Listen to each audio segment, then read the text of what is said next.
Eu estava brincando com a minha irmã de bola. E eu ouvi um barulho na sala. E fui então até a sala perguntar o que estava acontecendo. Era meu pai e minha mãe discutindo. Eu então perguntei: mãe, o que está acontecendo? Ela disse: filho, você quer saber? Eu quero saber. Por que vocês estão brigando? Filho, então eu vou contar. Pai, pare de fazer o que está fazendo. Traindo tanto a minha pessoa quanto vocês. Você e sua irmã.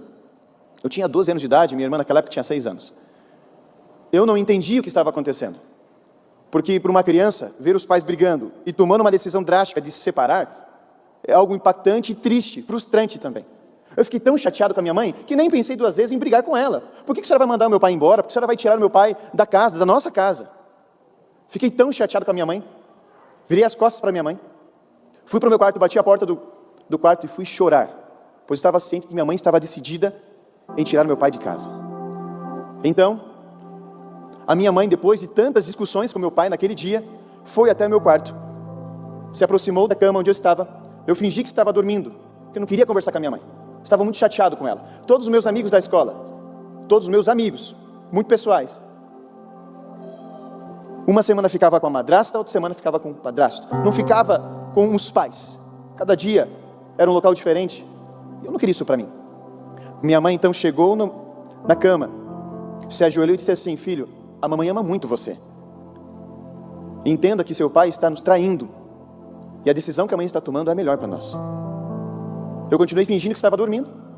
Minha mãe tinha um costume, sempre teve esse costume com os filhos, de quando encerrava um assunto ou quando se despedia, ela dava um selinho. Minha mãe fez justamente isso. Me deu um selinho. Continuei fingindo que estava dormindo. Minha mãe então foi descansar. Foi dormir. Sabe, amigos, aquela noite foi a última noite que eu vi a minha mãe viva. Porque no dia seguinte, o meu pai, às 17 horas, dia 21 de junho de 2002, a minha mãe foi assassinada brutalmente pelo meu pai. 2 tiros na cabeça, 2 no peito e 1 na mão. Da mão foi o primeiro tiro. Minha mãe era cozinheira de um restaurante, meu pai, jornalista e radialista, saiu de casa e foi então até o restaurante. Perguntou para minha mãe: Eliane, eu tenho mais uma chance? Ela disse: não tem, já te dei tantas chances. Tudo bem, não tenho mesmo? Certeza? Certeza absoluta, estou decidida. Meu pai então tirou um 38 da cintura, a 55 centímetros da minha mãe. Minha mãe colocou a mão sobre a arma e ela levou o primeiro tiro. E ela gritou bem alto: Sérgio, os nossos filhos, Sérgio, os nossos filhos. Minha mãe lembrou de nós. Tinha 120 pessoas no restaurante. Meu pai não deu chance para minha mãe. No dia seguinte, eu senti uma das maiores dores que uma criança pode sentir: ver a sua mãe no caixão. Se eu pudesse ter a oportunidade de dizer para minha mãe, eu diria: mãe, não importa as circunstâncias da vida, o que importa é que você é minha mãe e eu te amo. Eu não tive essa oportunidade, mas você, jovem, com certeza tem. Possivelmente você tem a mãe do seu lado, seu pai também, seu irmão. E o hoje é a oportunidade de você dizer: como eu amo você, mãe, como eu amo você, pai, como eu amo você, meu irmão, minha irmã, como eu amo você, meu esposo, minha esposa. Temos tanta dificuldade de dizer eu te amo todos os dias e praticar esse eu te amo, né? Eu infelizmente não tive essa oportunidade. E então fiquei morando com os meus avós. Morei com meus avós um tempo e eu estava completamente depressivo. Quantas vezes eu ia para o cemitério às 2 da tarde, voltava à meia-noite, 1 da manhã, não tinha medo. Eu só queria conversar com a minha mãe e ter mais uma única oportunidade de dizer para ela que eu amava ela. Não deixe para amanhã o que você pode fazer agora. Não deixe. O amanhã pertence a Deus. Eu fiquei tão frustrado com a vida, mas ao mesmo tempo preocupado com o futuro da minha irmã, que estava sem pai e sem mãe. Mas tinha um irmão mais velho e disposto a dar um bom futuro para ela. Eu tomei uma decisão. Eu saí da minha cidade, em Antonina, litoral do Paraná. Me desloquei até Curitiba. Um jovem de 16 anos, sem experiência, sem conhecimento e muito menos não conhecia a capital. Fiquei um tempo morando nas ruas e graças a Deus consegui um quarto, depois de um tempo um quartinho para ficar, e ao ficar nesse quartinho muitas coisas passavam pela minha cabeça. E uma delas era: eu vou me vingar do meu pai. Vou tirar a vida do meu pai. E tirar toda a tristeza do coração da minha irmã e de toda a minha família. Entrei em depressão no quarto, passava muita necessidade, e um dia eu tomei a minha decisão. Acordei disposto a tirar a vida do meu pai. Eu sabia onde meu pai estava. Meu pai, quando matou minha mãe, fugiu para uma ilha, se entregou após 48 horas, não foi pego em flagrante e ainda ficou solto 4 anos. E eu tomei essa decisão. Saí do quartinho onde eu estava, no Capão Raso, na Marechal Cândido Rondon. E andei 50 metros do meu quartinho. E eu ouvi um hino, Deus de Israel. Fiquei impactado com aquele hino. Eu nunca fui um jovem de frequentar a igreja, nunca gostei. Mas eu então ouvi aquele hino. O Espírito Santo falou comigo naquela noite. E eu entrei então nessa igreja sem saber que igreja era. Fui muito bem recepcionado. Igreja, cuide muito bem da recepção. Fui muito bem recepcionado. E uma mulher disse assim: seja bem-vindo à casa de Deus. Eu disse: se eu fosse um assassino, a senhora me trataria da mesma forma? Ela disse: Jesus tratou todos da mesma forma, porque eu vou tratar você diferente. Entre, venha assistir o culto. Sentei no último banco. Ela sentou do meu lado com a Bíblia aberta. E o pastor Nadalini estava pregando sobre perdão. Eu disse: cara, não sabe o que está falando. Tem noção, não conhece a minha vida, não sabe o que eu estou passando, não sabe a dor que eu estou sentindo. Só que no fundo a mensagem dele foi tão impactante, tão profunda, que estava me tocando. Só que eu não queria admitir, coração endurecido. Mas a última frase do sermão que ele disse tocou a minha vida e nunca mais esqueci. Ele disse: o perdão não muda o passado, mas engrandece o futuro. O perdão não muda o passado, mas engrandece o futuro. Nunca mais esqueci essa frase. Voltei para o quartinho onde eu estava. Eu falei: Deus, se o Senhor existe de fato, o Senhor vai me ajudar. Estou 3 dias sem comer. Estou com saudades da minha família.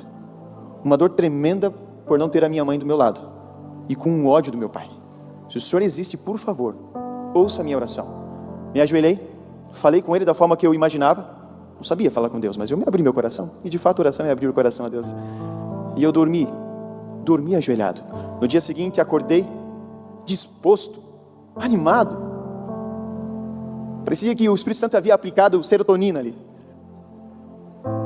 E eu então abri a porta do meu quarto, um sol lindo, olhei para fora e um vizinho estava trocando a telha dele. Eu falei: vou me oferecer para ajudá-lo, com um dinheirinho para que eu possa comprar comida. E o vizinho do quarto me recebeu muito bem e disse: você quer trabalhar? Então vem aqui. E ele estava trocando as telhas velhas, jogando numa caçamba pequena. E eu trabalhei. Eu pensava que ele ia me dar uns 10, 15 reais, mas ele me deu 80 reais. Tirei a barriga da miséria, fui no Big, pertinho da Marechal Cândido Rondon. Comprei besteira, tá? Comprei salgadinho, bolacha, comprei chocolate, estava com vontade. Eu falei: Deus existe. Deus atende nossas necessidades, sendo elas as mais complexas como as mais simples. E Ele supriu minha necessidade. Eu falei: quer saber? Eu vou voltar para aquela igreja, porque me fez bem. E comecei então a frequentar a igreja adventista do Capão Raso. Para resumir a história para você, eu fui muito bem acolhido por uma família chamada Família Marcondes. E os 3 filhos dessa família me acolheram, me levaram para os desbravadores, me tornei um desbravador. Amei porque eles jogavam bola, eu gostava de jogar futebol. Me convidaram para ir na casa deles, era um sábado, eu não tinha o que comer, eu gastei os 80 reais um dia. E me levaram um sábado para a casa deles, tirei a barriga da miséria também, a adventista gosta de comer. Comi muito, a ponto de ficar cansado de tanto comer.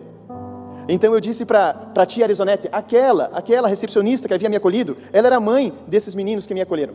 Ela disse assim: filho, você quer dar uma descansada? Tem aqui o beliche dos meninos, você pode ficar aqui? Eu falei: eu posso, tia? Pode, vai lá. E eu fui lá. Só que eu não fui sozinho, meu amigo, o João, o mais novo dos irmãos, foi comigo.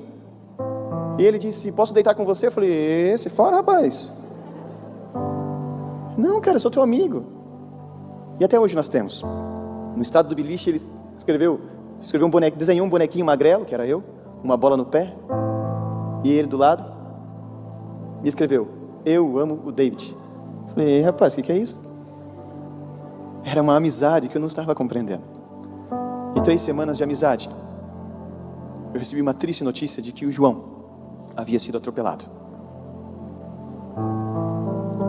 E eu falei com Deus: o Senhor tira as pessoas que eu mais amo. Tirou a minha mãe e agora tirando o meu amigo.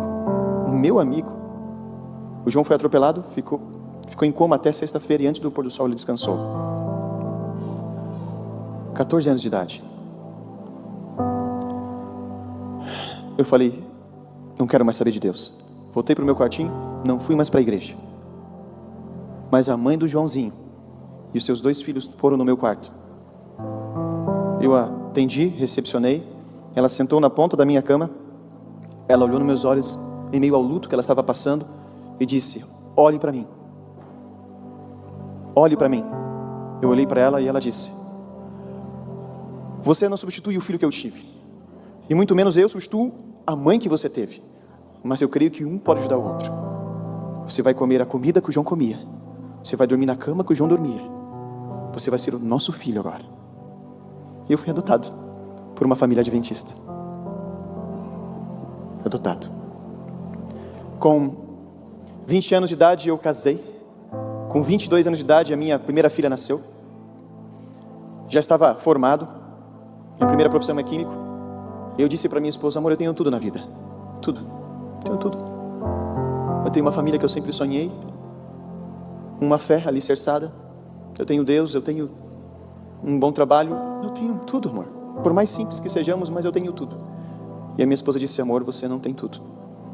Você ainda não conseguiu perdoar o seu pai.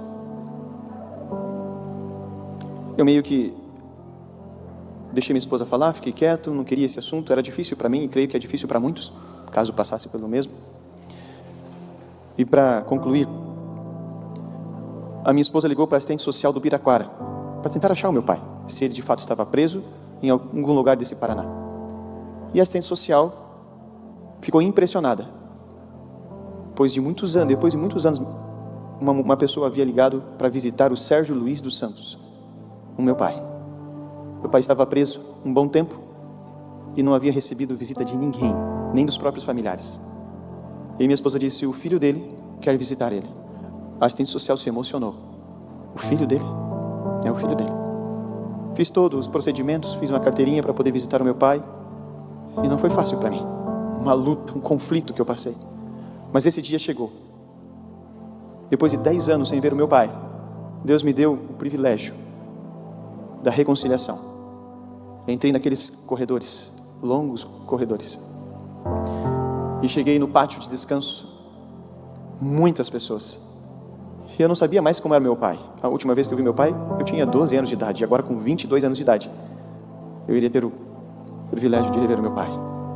E eu ouço, dentro daquele pátio, uma voz. Meu Deus, eu sou indigno de receber o meu filho. É o meu filho, Senhor.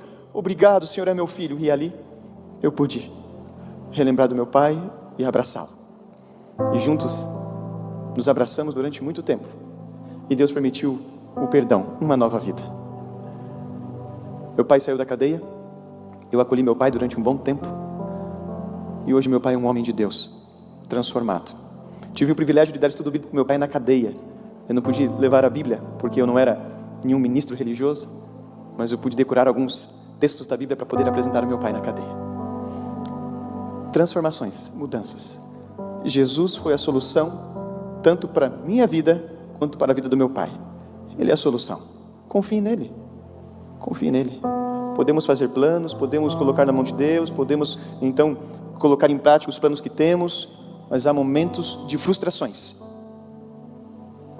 Mas como o machado caiu e frustrou aquele homem, o machado que caiu foi para a honra e glória de Deus, para que Deus então pudesse mostrar quão poderoso e transformador Ele é.